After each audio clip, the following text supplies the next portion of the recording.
குரு பிரம்மா, குரு விஷ்ணு, குருதேவோ மகேஸ்வரः, குரு சாட்சாத் பரபிரம்மா, தஸ்மை ஸ்ரீ குருவே நமக. என் அன்பு ஸ்பிரிச்சுவல் டாக் நேயர்கள் அனைவருக்கும் என் அன்பு வணக்கங்கள். ராஜ யோகம் தரும் குரு பெயர்ச்சி இது எப்படி இருக்கும்?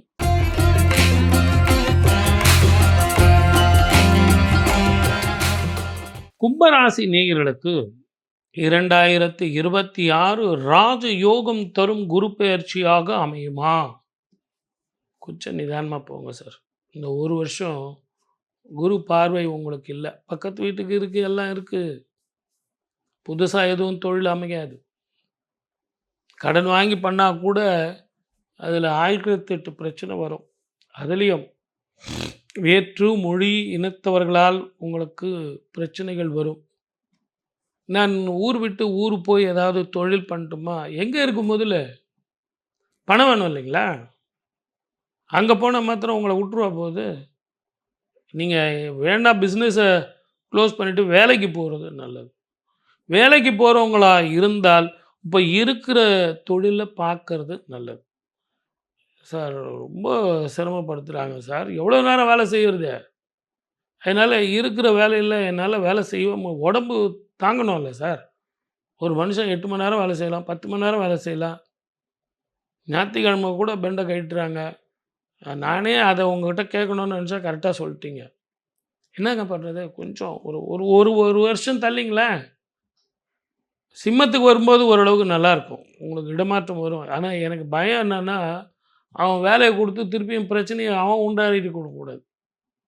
இந்த புது ஆளுங்க கிட்ட போய் மாட்டிக்கிட்டு அவஸ்தைப்படுறது தெரிஞ்ச ஆளுங்களை எவ்வளோ மேல். அவனாவது சரி போனால் போதுன்னு விட்டுருவான்.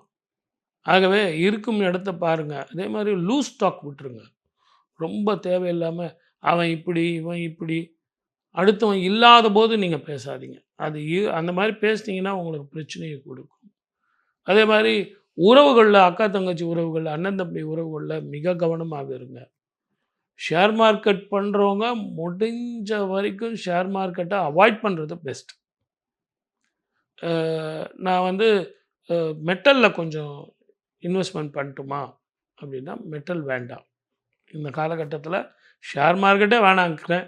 அப்போ மெட்டல் தனியாக இருக்குது, அதுவும் வேண்டாம். 3 வேளை சாப்பிடுங்க. சனிக்கிழமை தோறும் சனீஸ்வரருக்கு எல்தீபம் போட்டு வாங்க. ரொம்ப கஷ்டமான பலனை தவிர்க்கிறதுக்கு தான் நான் ஒரு கோயில் சொல்ல போகிறேன்.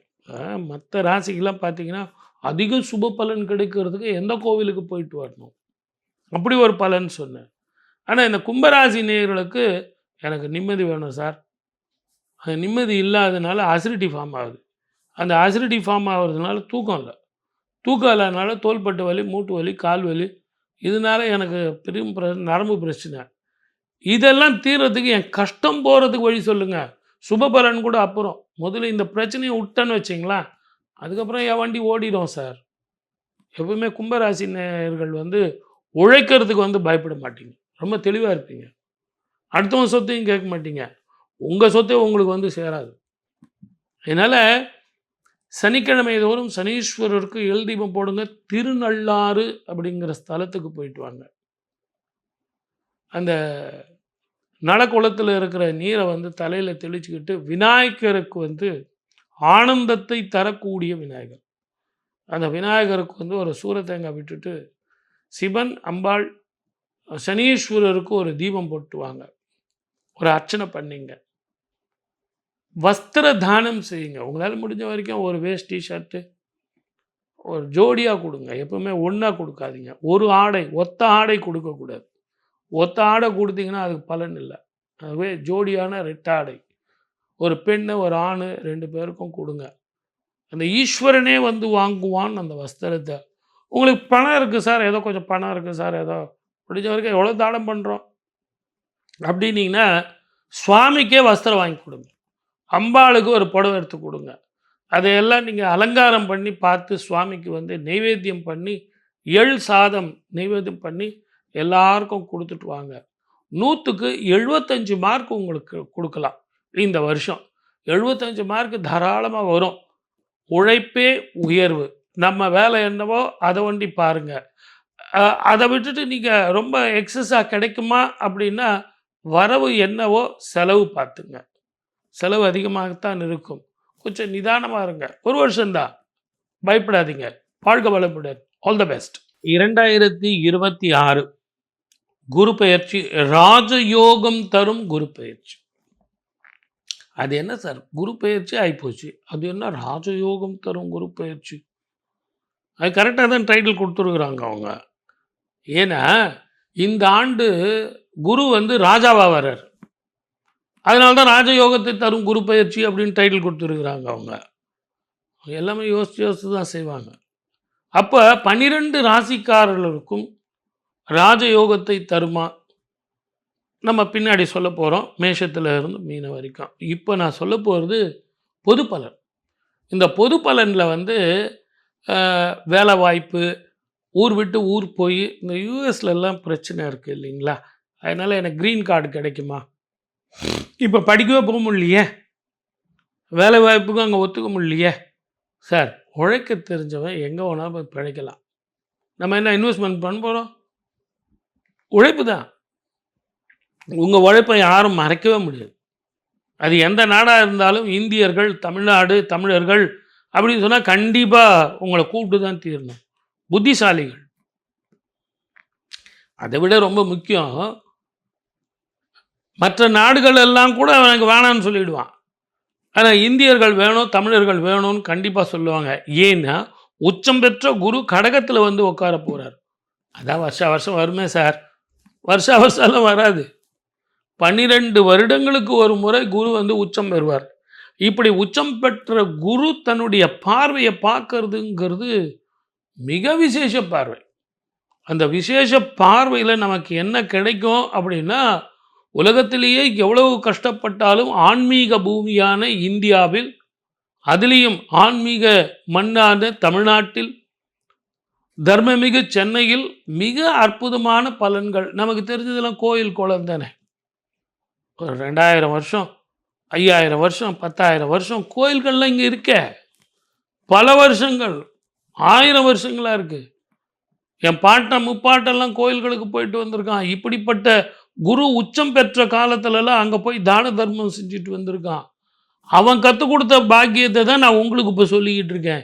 ஆகவே 12 ராசிக்காரர்களை நான் யாருக்காவது கொஞ்சம் கம்மியாக மார்க் போட்டிருக்கேன், பலன் கொஞ்சம் கம்மியாக சொல்லியிருக்கேன், வாங்க சார், நீங்கள் எப்போ பார்த்தாலும் வீடு கிடைக்கும், வாகனங்கள் வாங்கலாம், நான் வந்து வேலை கிடைக்கும், வெளிநாட்டுக்கு போவீங்க, இதே தான் சார் சொல்லுவீங்க.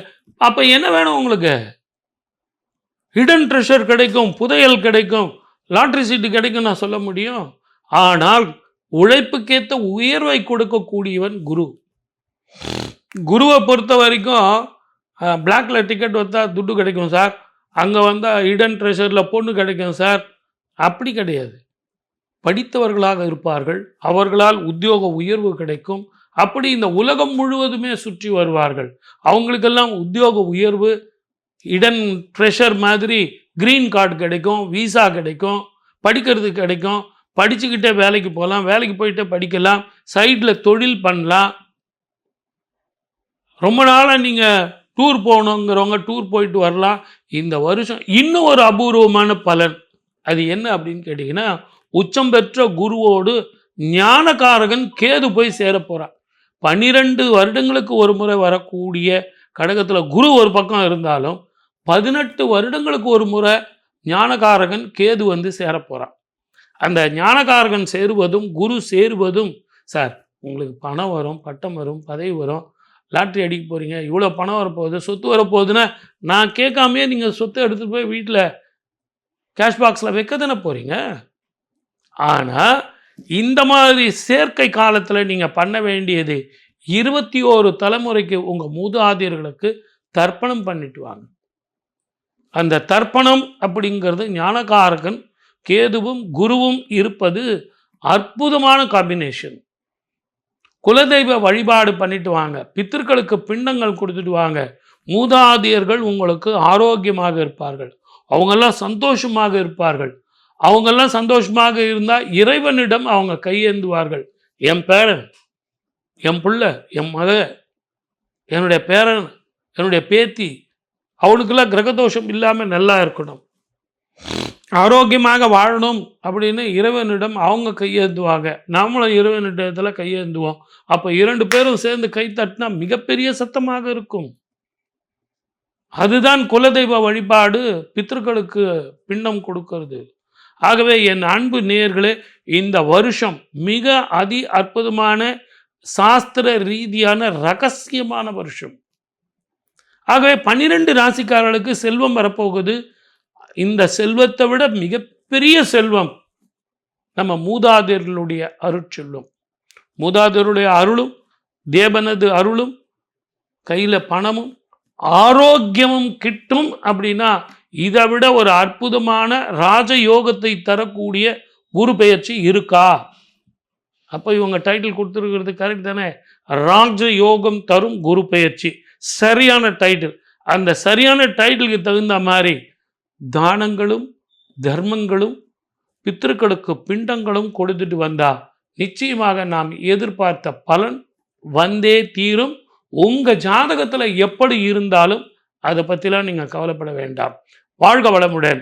All the best. இதை விட இப்படி ஒரு நல்ல ஆப்பர்ச்சுனிட்டியை கொடுத்த உங்கள் அனைவருக்கும் என்னுடைய நன்றி கலந்த வணக்கம். மீண்டும் அடுத்த நிகழ்ச்சியில் சந்திக்கிறேன். சர்வே ஜனா சுகினோ பவந்து.